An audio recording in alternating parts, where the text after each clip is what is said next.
Cette chronique de l'Académie électrique du Guide de l'auto vous est présentée par Roulon Électrique.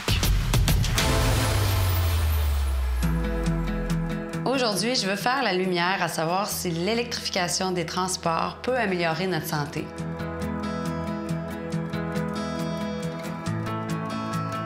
Monsieur Reeves, en tant que cardiologue, est-ce que vous voyez un lien direct entre la pollution atmosphérique et les maladies cardiovasculaires? En fait, la pollution atmosphérique, c'est le tueur numéro 1 de la planète. Il y a plus de 8 millions de morts prématurées dues à la pollution atmosphérique et c'est de 60 à 80 des causes cardiovasculaires.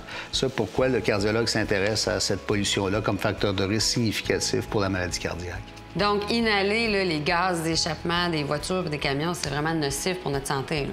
Ah, ça, c'est clairement toxique. La pollution atmosphérique est responsable à elle seule de 36 milliards de dollars de soins de santé au Canada et d'une fourchette, selon les études, d'au moins 7 000 jusqu'à 20 000 décès prématurés tous les ans au Canada. Donc, c'est clair que le smog, la pollution urbaine est toxique puis entraîne des maladies par dizaines de milliers. Et donc, cette pollution atmosphérique-là vient principalement des véhicules, du transport. Est-ce qu'on voit une différence, par exemple, des gens qui habitent à côté de l'autoroute ou des gens qui habitent dans des pays, par exemple, où il se produit beaucoup d'énergie fossile?